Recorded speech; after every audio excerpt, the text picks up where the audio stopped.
आज के दुनिया के अनेक प्रकार के संघर्ष हम लोगों के सामने हैं और उन संघर्षों को देखते हुए हम लोग ये सोचने लग जाते हैं कि क्या ये सृष्टि और ये मानव जाति पूर्णतया सर्वनाश हो जाएगी, ऐसा विचार जरूर आता है। और ये विचार आना बिल्कुल ही सहज है, क्योंकि हम चारों तरफ देख रहे हैं हर तरह की आपत्तियां आ रही हैं। आपके महाराष्ट्र में ही इतना बड़ा भूकंप हो गया, लोग उस भूकंप से भी काफ़ी घबरा गए। पर 3 साल मैं लगातार पूना में पब्लिक मीटिंग में कहती रही कि गणेश जी के सामने जाके शराब पीते हैं और ये गंदा डांस करते हैं और बहुत बेहुदे तरीके से उनके सामने पेश आते हैं। पर गणपति ये बहुत जाज्वल्यमान देवता है, बहुत जाज्वल्यमान, और उनको ऐसी गलत सलत चीज़ें चलती नहीं। पता नहीं 3 साल उन्होंने कैसे टॉलरेट किया। और मैंने साफ कहा था कि ऐसा करोगे तो महाराष्ट्र में भूकंप आएगा, साफ भूकंप शब्द मैंने कहा। लेकिन कोई सुनता थोड़ी है। वो डिस्को विस्को क्या गंदी चीज़ें हैं वो ले करके वहाँ डांस करते हैं। शराब तो इतनी महाराष्ट्र में आ गई जिसकी कोई हद है। तो अब 2 तरह की जनता स्थापित हो रही मैं देख रही हूँ, एक शराबी कबाबी और बिल्कुल म्लेच्छ, और दूसरी एक शुद्ध पवित्र ऐसी सहज कम्युनिटी है।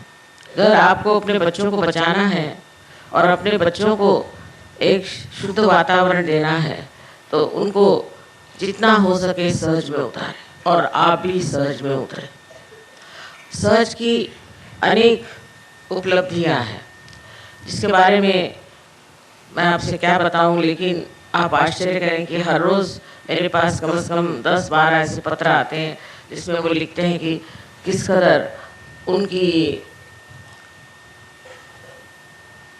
जो परेशानियां थी वो साफ हो गई, जो तकलीफ़ें थी वो ठीक हो गई, कैसे उनके बच्चे ठीक हो गए, कैसे एक्सीडेंट में पढ़ते पढ़ते कैसे बच गए। हर एक तरह की बातें लिख के भेजते हैं, और एक नहीं 2 नहीं, अब सोचिए कि रोज़ के 10-12 खत आते हैं और 30 दिन तक चलते ही रहता लगातार। तो अब मैंने कहा कि ये तो कुछ बताने का कोई अब मतलब सिलसिला नहीं बन सकता, क्योंकि इतने सारे उसके बारे में कैसे बताएं। लेकिन ये भी सोचना चाहिए कि सहयोगियों को जो आज लाभ हुआ है वो औरों को भी होना चाहिए, और भी इसे प्राप्त करें और भी इसमें आ जाए। अब ये होता है कि हमारे यहाँ भी कुछ ऐसे लोग आए थे जो कि बहुत ही ज़्यादा जड़वादी है, और उन्होंने बहुत सारी खराबियाँ लाई। अब धीरे धीरे एक एक को करके हमने कहा अच्छा आप चले जाइए, ये कर लीजिए, कोई व्यवस्था ऐसी हो जाए जिससे सहज योग का जो कुछ भी ऐसे तो कोई ऑर्गेनाइजेशन नहीं है, पर जो भी कुछ हम लोगों ने ये एक समाज तैयार किया है उसको देख करके लोग कहें कि ये कौन आ गए, ये तो कोई देवदूत दिखाई देते हैं, ऐसी सबको उम्मीद है। लेकिन अभी अगर आप अपनी जो पुरानी आदतें हैं उनको नहीं छोड़ेंगे और इस तरह से बर्ताव करेंगे जैसे कि आम दुनिया के लोग बर्ताव करते हैं, तो आप पे किसी को विश्वास नहीं होने वाला। अब सबसे बड़ी चीज़ जो हमारे ऊपर जो एक तरह से छा रही है हिंदुस्तान में वो है जड़वाद, मटेरियलिज्म। वो आ रहा है परदेश से। परदेश के लोगों को क्या मिला है जाके पूछिए, इतने बेवकूफ़ लोग हैं, महा बेवकूफ़ हैं वो। उनका वो पैसा जो कमाते हैं उसको करते क्या। पहले ज़माने में जब हम लोग यंग थे तो हमने देखा जिसके पास पैसा हो जाता था वो कोई ना कोई सार्वजनिक कार्य में लग जाता, कोई ना कोई सार्वजनिक चीज़ करता, चाहे मंदिर ही बना ले और चाहे यूनिवर्सिटी बना ले, चाहे कोई स्कूल बना ले, सार्वजनिक कार्य में हमेशा लगता है। तो आज का जो अपना यहाँ पूजन है ये असल में लक्ष्मी का पूजन मैं मानती हूँ कि लक्ष्मी का पूजन कैसे होना चाहिए। इस मामले में लोगों को पता नहीं कि जब हम लक्ष्मी को चाहते हैं तो उसके साथ साथ क्या चीज़ें चाहिए। इसलिए आज का पूजन लक्ष्मी पूजन है, और इस फैक्ट्री में लक्ष्मी पूजन हुई अच्छी बात है। सबसे तो पहले लक्ष्मी जी की आकृति के बारे में मैंने अनेक बार बताया और फिर मैं बताऊंगी कि लक्ष्मी में पहले सबसे पहली चीज़ ये है कि उसका जो रूप बनाया हुआ है वो ऐसा है कि जिससे बहुत सीखना। पहले तो ये कि जब लक्ष्मी स्वरूप आप देखा जाए तो उसके अंदर पहले उनका 2 हाथों में कमल का होना देखा जाता है, वो भी गुलाबी रंग के कमल। वो स्वयं गुलाबी या सफेद वस्त्र पहने रहे। गुलाबी वस्त्र का मतलब है कि प्रेम और सफेद का मतलब है वैराग। तो अधिकतर गुलाबी में ही होती है। एक आध बार मैंने उनको देखा है एक फोटो में, एक चित्र में, कि उनको सफेद भी पहनाते हैं, पर अधिकतर गुलाबी वस्त्र पहने होती है। इसका मतलब ये है कि लक्ष्मी जी जो है ये प्यार है, और जो इंसान प्यार करता है उसी को लक्ष्मी प्राप्त होनी चाहिए, और दूसरों के हाथ में जाएगी तो लक्ष्मी अलक्ष्मी हो जाती। तो उनके हाथ में जो कमल के फूल है वो भी गुलाबी है, और इस कमल के फूल की विशेषता ये है कि इसके अंदर वो काटने वाला भूंगा, जिसके अंदर की न जाने कितने कांटे होते हैं, वो भी घर आ जाए तो उसका आतिथ्य करते हैं, उनके अपने यहाँ रखते हैं। और जब पंखुड़ियाँ बंद हो जाती है तो बहुत संभाल करके उसको बंद करते हैं, जिससे तकलीफ न हो, और वो रात भर भूंगा वास होता है। तो पहली चीज ये है कि जिस तरह एक कमल का फूल अत्यंत सुंदर होता है,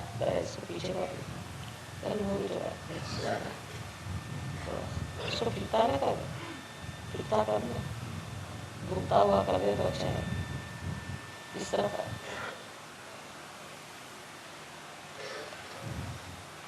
नहीं,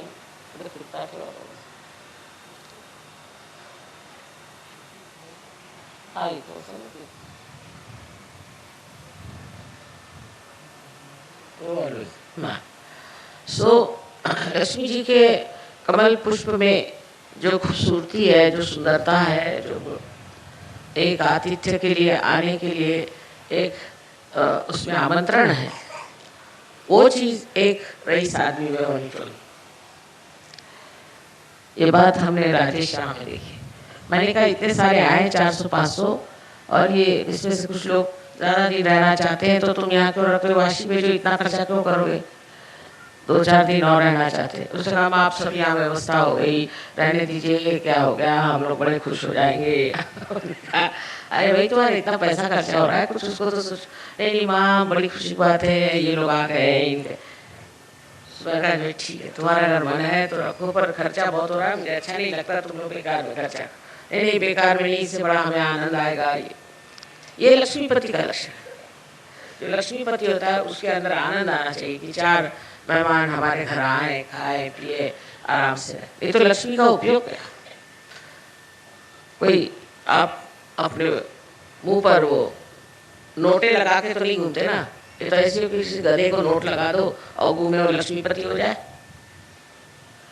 ये पहला लक्षण कि आप अत्यंत प्रेम से चाहते हैं कि लोग आए और हमारे लक्ष्मी तत्व में समाए और उसमें मजा उठाएं। ये बड़ी भारी चीज, ऐसा सागर दिल होना चाहिए, और तभी लक्ष्मी ठहरती है। नहीं तो लक्ष्मी तो भाग जाएगी। जैसे कोई आदमी है बड़ा कंजूस, उसके किसी तरह से पैसे निकल जाएंगे। हमने बहुत लाइफ में ऐसे लोग देखे, बड़े कंजूस, महाकंजूस, और इतनी बेवकूफ़ी में आए, और अभी जो अपने यहाँ 2-4 स्कैम हुए हैं उसमें सब कंजूस लोगों ने पैसे लगाए थे। वो ऐसी जगह जाएंगे जहाँ गलत होता है, जहाँ पैसा बनाए। दूसरी बात ये है कि किसी के पास पैसा आ जाता है तो कंजूस होएगा तो बिल्कुल भिखारी के जैसा रहेगा, उसके यहाँ तो कंबल भी मिलना मुश्किल, और इतना पैसा जुटा के जाएगा, और जब मरेगा तो उसके बच्चे आपस में लड़ मर के वो खत्म कर देंगे पैसे। या अगर बाप कंजूस होगा तो बच्चे उसके पैसे उड़ाते रहेंगे किसी न किसी वजह से। हर तरह की आफत होती है अगर आपके पास लक्ष्मी आए और आप में गुण न हो कि उसको आप स्वीकार करें, उसको उसकी शोभा रखें। अगर आपने लक्ष्मी की शोभा नहीं रखी तो लक्ष्मी ऐसे बहक जाती कुछ। आप किसी भी गरीब आदमी को 100 रुपए दे के देखिए, वो जाएगा कुत्ते पर जाएगा शराब पी, उसको कभी अच्छी बात नहीं सुनेगी। चलो कोई अच्छा कर्म करे, कोई अच्छी बात करे, कोई देवी देवताओं की बात करें, कुछ धर्म की बात करें, या कोई धर्म के बारे में लिखें, या कोई अगर लेखक हो तो उसकी मदद करें, ये सब ज्ञान है। सो हर तरह के गलत काम की तरफ लक्ष्मी की दौड़ हो जाती। उसका कारण है लक्ष्मी की महामाया, जिसको मिल जाए वो गलत रास्ते पे जाए। पहले गलत रास्ते पे जाने का ज्यादा अंदेशा है, बना इसके कि अच्छे मार्ग पे जाए या किसी अच्छा काम करे। तो लक्ष्मी के लिए लिखा गया है कि एक हाथ से वो दान भी देते। दान, अब दान किसको देना है वो भी देखना चाहिए। सत्पात्री दान देना चाहिए, नहीं तो किसी दुष्ट गुरु को आपने दान दिए पैसे, वो एक को खराब करने के 10 लोगों को खराब कर देगा। सत्पात्र में दान देना। और जो लक्ष्मीपति होता है वो कभी किसी से पैसा ही नहीं लेता कि भाई तू इतना पैसा मुझे दे, नहीं तो ऐसा कर, ऐसे नहीं करता। हाँ, जो उसका हक का है वो लेगा, बस बेहक नहीं लेगा। तो उसके अंदर दान की शक्ति होनी चाहिए। और इस फैक्ट्री के लिए खासकर मैंने राजेश से बताया कि इसको सबको एक फैमिली समझ के और तुम बढ़ाओ। जिसको जो देना चाहिए, जिसका जो अधिकार है वो मिलना चाहिए। तो दान जो है ये बहुत जरूरी चीज, पर वो दान कहाँ कर रहे हैं ये देखना चाहिए। बेकार चीजों में दान करना आप सबसे बड़ी गलती समझिए, क्योंकि उसमें गलत चीजें जो है बढ़ेंगी। जितना आप पैसा गलत लोगों को देंगे, जैसे हरे रामा वालों को किसी ने दान दे दिया तो वो सबने, अब उसका क्या करें, तो सबको हरे रामा बना रहे हैं, रास्ते में लोग नाच रहे हैं, कहीं कुछ, सबके थ्रोट खराब हो रहा है, किसी कैंसर हो रहा है। पहले सोच लेना चाहिए किसको आप दान दे रहे हैं। जिससे कोई अच्छा काम हो ऐसी ही जगह दान देना चाहिए। पहले पता लगाना चाहिए कि कौन सी संस्था ठीक कार्य कर रही है, उसकी व्यवस्था क्या है। अभी ये भूकंप के लिए हमने भी बहुत पैसा दिया लंदन में, और लोगों ने दिया। आप लोग कह रहे कि भूकंप के लोग तो जैसे के वैसे ही है, और पैसा गया था। तो जो भूकंप के लिए भी दान दिया वो भी पता नहीं भूकंप में गड़प हो गया कि क्या हो गया। ऐसी हालात में हमेशा सोच के देना चाहिए कि हम जहाँ दे रहे हैं, और जहाँ दे रहे हैं उसको, उस दान को देखना चाहिए कि वो इस्तेमाल कैसे हो रहा है, वो कैसे इस्तेमाल हो रहा है, उसका क्या उपयोग हो रहा है, उसको किस तरह से खर्च कर रहे हैं, उसके कमिटी पे कौन लोग हैं। ऐसे ही लोगों को दान दें।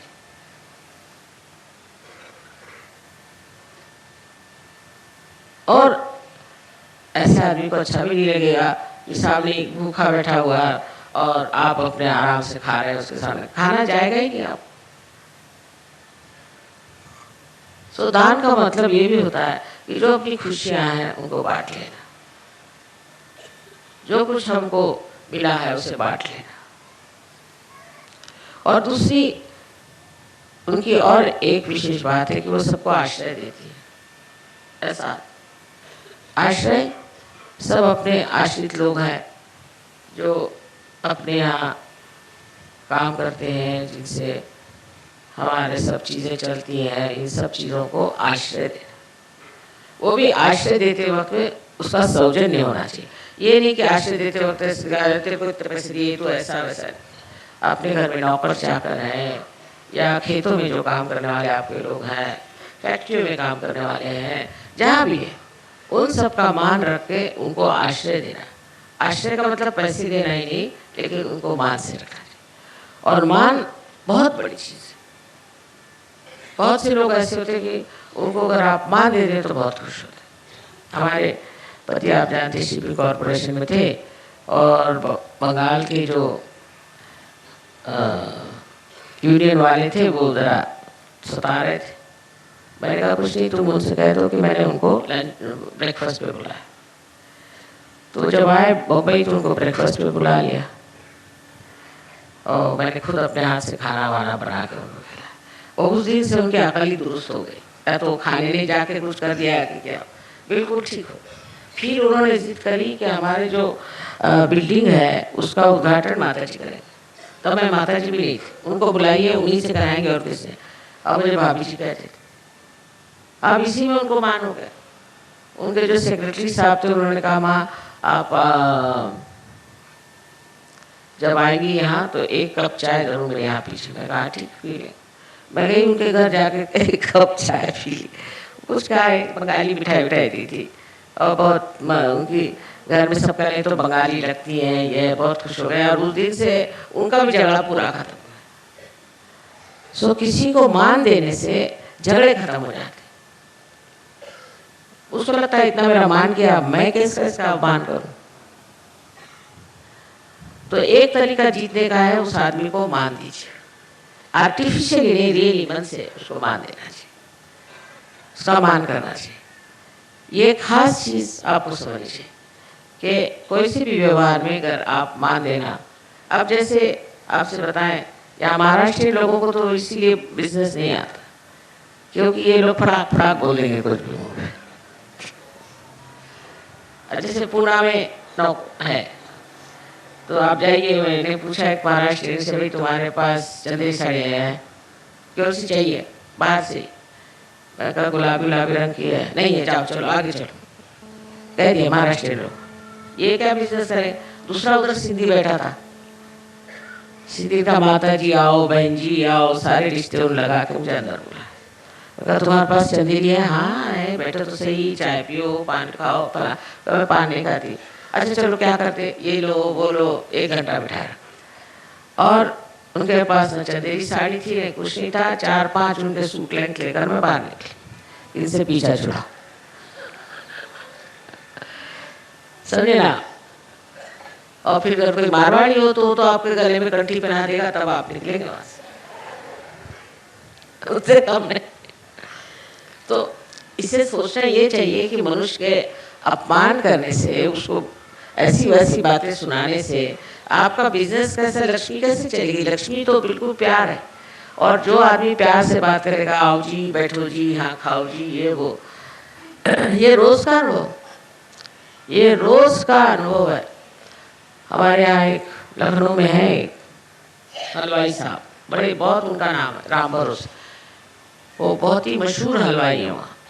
तो जैसे मेरे लड़की ससुराल जाना था, उन्हें जाके मिठाई खरीदे, हाँ आओ आओ बैठो बैठो, ये वो, अरे ये फलानी चीज़ आपने खाई नहीं, खा के तुम्हें देना भी नहीं था। ज़बरदस्ती 14 किलो मिठाई मेरे साथ बांध। अब मैंने कहा प्लेन से जाएगी कैसे। मैंने कहा अभी प्लेन छूट रहा नहीं, अभी बैठो, अभी मैं फ़ोन करता हूँ। मिठाई लिया उन्होंने, 14 किलो मेरे पकड़वा दी। और उनकी बड़ी चलती है, उनका इतना नाम है दुनिया में, लोग जाके घंटों बैठे हैं। तो कोई कहता आप क्या माता जी बैठे हैं, हम तो 2 घंटे से बैठे हैं, हमें ये खिला रहा है, वो खिला रहा है, वो। और अपने कारीगरों को डांटा रहे, कितने देर से बैठे हैं, उनको जाने का है, लाओ उनको डांटे जाए और इधर खिलाया जाए। और इतने प्यार से वो करता है, अच्छा ये देखिए, इसको इधर से तोड़ के लीजिए। तो मनुष्य को लगता है कि भाई इसके प्यार का अपमान कैसे। तो सबसे बड़ी चीज़ है लक्ष्मी तत्व में प्यार। और अगर जहाँ प्यार नहीं होता, लक्ष्मी भाग जाएगी। कोई हस्बैंड है समझ लीजिए, बहुत रईस अपने समझते हैं, अपने बीवी पैसा ना दे, कुछ न करे, थोड़ी देर में ऐसी गदा उस पर आती है कि सब पैसा खत्म। मुझे बहुत मालूम है। तो इस प्रकार लक्ष्मी तत्व को बहुत प्रैक्टिकल चीज समझिए, बहुत प्रैक्टिकल। ये मटेरियलिज्म नहीं है, ये प्यार। प्यार और मटेरियलिज्म में बड़ा ही अंतर है।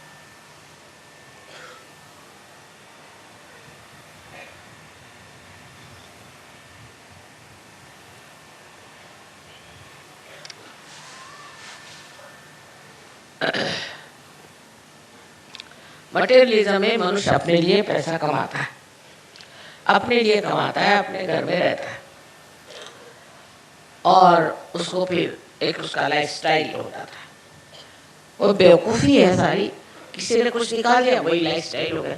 किसी ने कोई फैशन निकाल दी, वही फैशन हो गया। जैसे अपने यहाँ आजकल मैंने सुना कि लड़कियां हैं बस शीशे के सामने बैठी रहती।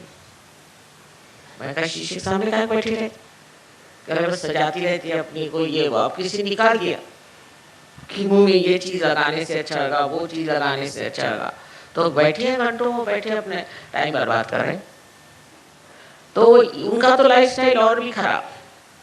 वो तो उनको बच्चे नहीं चाहिए, औरतें कहती कि हमारा फिर मेकअप का भी पैसा नहीं निकलेगा। इसलिए हमको बच्चे नहीं चाहिए। हमको सजावट का पैसा नहीं, इसलिए हम बच्चे नहीं चाहिए। और हिंदुस्तान में औरतें जो हैं वो जेवर ज़रूर बनवाती हैं। जेवर बनवाना ज़रूरी भी है, क्योंकि कल कोई आफत आ जाए तो भी जेवर काम आएंगे, वो बच्चों के लिए होते हैं सब कुछ। पर कोई औरत ऐसा नहीं कहती हिंदुस्तान में कि भाई मैं बच्चे नहीं मुझे चाहिए, क्योंकि मैं जेवर नहीं बनवा सकती।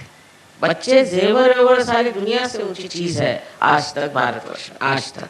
अब आगे का पता नहीं। वहाँ तो बच्चों का इंश्योरेंस नहीं करते, मुझे किसी ने बताया, क्योंकि बच्चे माँ बाप को मार डालेंगे। क्या देश है, कंपल्सरी कि वो बच्चे मार डालेंगे, पैसा ले लेंगे, इसलिए वहाँ इंश्योरेंस ही नहीं करते। ये कौन सा लक्ष्मी तत्व है। और हमारे यहाँ जैसे रिवाज है, था मतलब या है अभी, मुझे ऐसी आशा है कि अभी है। तो क्या रिवाज है कि बच्चों के लिए करो, बच्चों के लिए करो। ये मिनिस्टर लोग भी पैसा खाते हैं, बच्चों के लिए खाते हैं। मतलब ये कि अति है कि वो मेरा बच्चा ऐसा, उसकी शादी कराने की तो इतना पैसा दो, ये दो वो दो, उसके लिए पैसा खाते रहते बच्चों के लिए। वो भी बड़ा स्वार्थीपना है कि बच्चों के लिए खाते हैं, अनदर एक्सट्रीम जिसको कहना चाहिए। पर सबसे बड़ी बात बच्चों को पाने की है, उनको प्यार दो।